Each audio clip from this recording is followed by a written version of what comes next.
Hello, I'm Richard Vobes, the Bald Explorer, out on another walk, and this time I'm in Surrey. But I'm not alone. I've got the lovely Julia with me. Hello, lovely Julia. Hello. We've got Cynthia Walder. Hello, Hello. Cynthia. And we've got Me. Hello, Richard. Kevin here. Kevin here, Kevin Hall. Had to be said. Absolutely. And now the four of us are out on a little stroll. Shall we walk and talk? Yeah. Yes. Now, whose idea was this? This was Cynthia's idea. So, Cynthia, Really? where are we off to? We're off to Gibbet Hill. Gibbet Hill. Where are we? We're in first of all? Hindhead in Surrey. Right. We're off to Gibbet Hill to see where the sailor was murdered.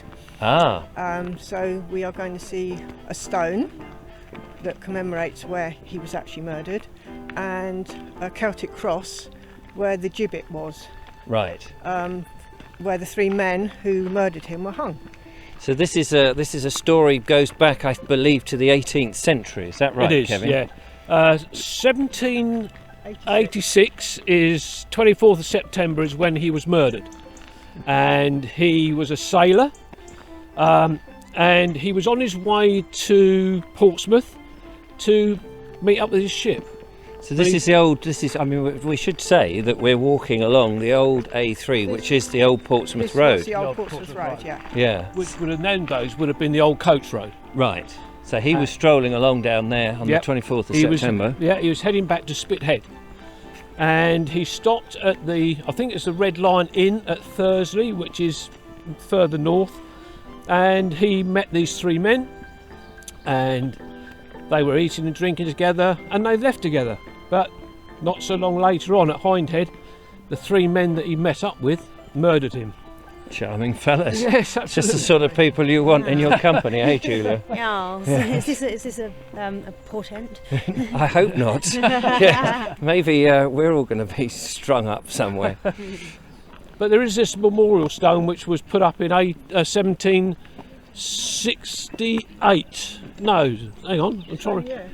The same year. I Same think year, it was sorry, yeah. 1786. Yeah, Is that that's right? the one, yeah. As I said earlier on, I'm not good at remembering these sort of things, Richard, but Ah, you're doing very well.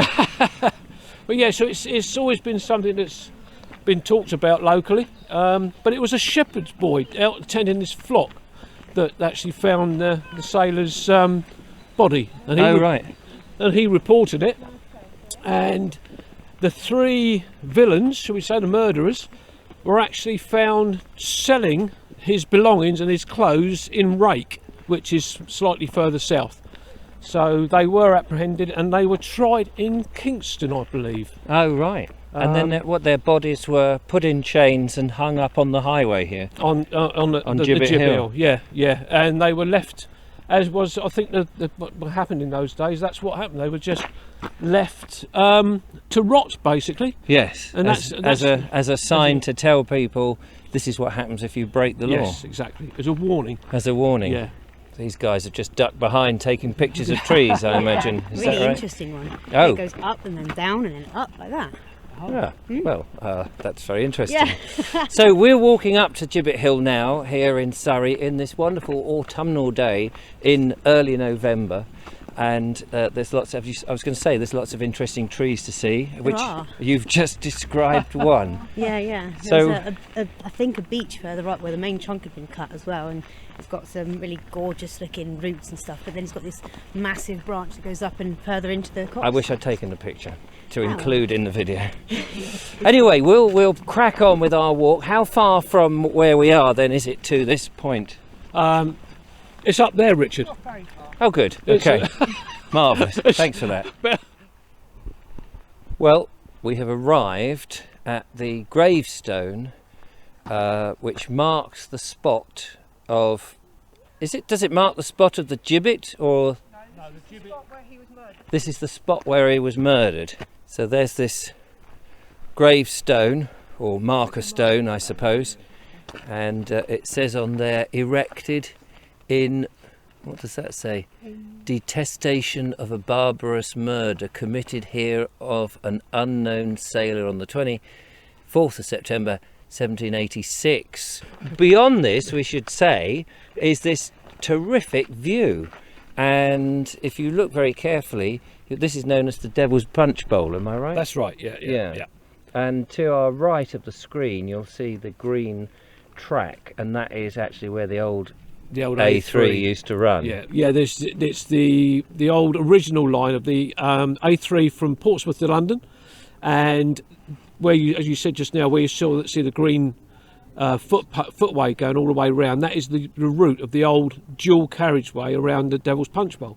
And I do remember, probably in the 80s, my dad taking me round the Devil's Punch Bowl. He lived in Guildford and would have come up here because the Hog's Back's not too far away, is it? No, it's not. It's just over the way. Yeah. Over the way, and yeah. So having a look down here is it's a remarkable part of the Surrey Hills, isn't it? And of course, very famous.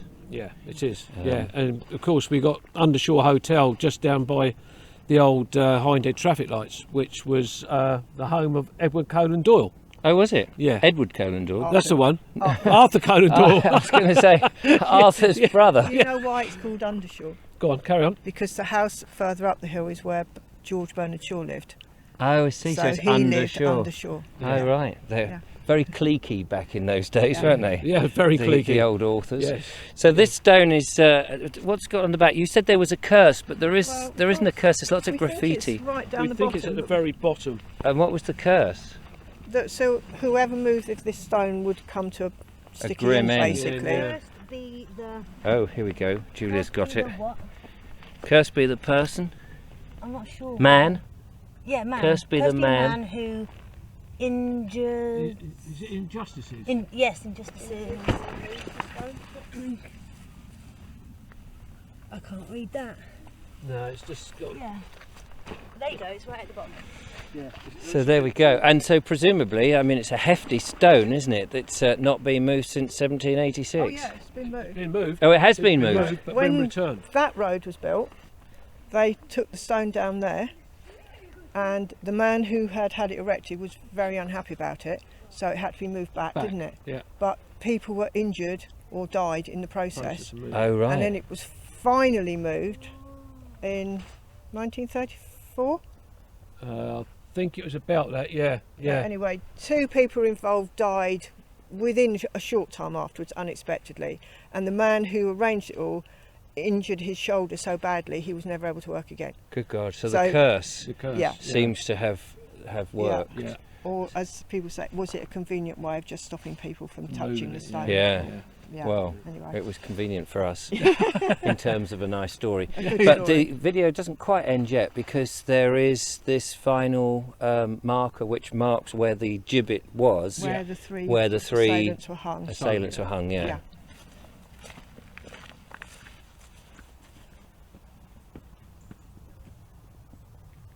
Looks like they've left me behind. Wait for me, guys. I'm coming. I've managed to catch up with them. There's the lovely Julia. Hello. Hello. We're now on Gibbet Hill. So we get some terrific views ahead of us, and on our left is the gibbet. We'll come to the stone cross, really, I suppose, that marks the gibbet. It's a little bit misty out there, isn't it? But It is it's a still bit great views. And there is the trig point with the National Trust little label on there.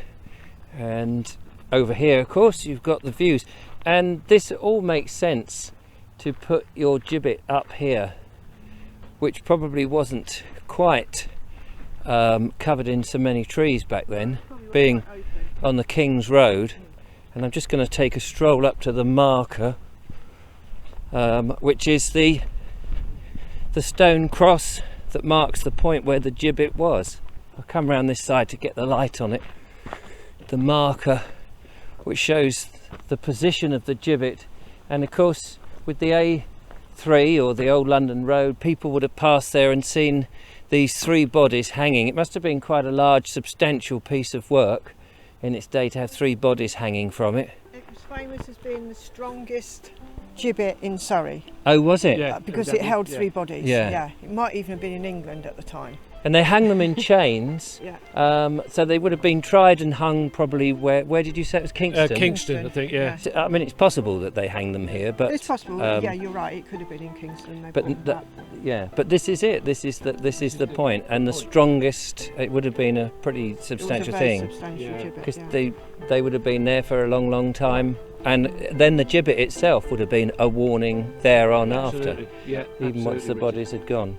This stone was put here though to try and dispel all the fear that surrounded the area following these events, Oh right. because no one wanted to come up here anymore. So eventually, this stone was put to try and, it's a religious symbol. It's safe, but apparently Yeah. it didn't do a lot of good, and people are still very. I can well believe you hang 3 bodies over Yeah, there it's in a not time, when the superstition is probably at its height. Oh, yeah, absolutely. It's And going to take a lot to dispel is, those isn't it? bad Yeah. spirits. Yeah. absolutely. and who knows, their ghosts may still roam Quite the chilly. area as we speak.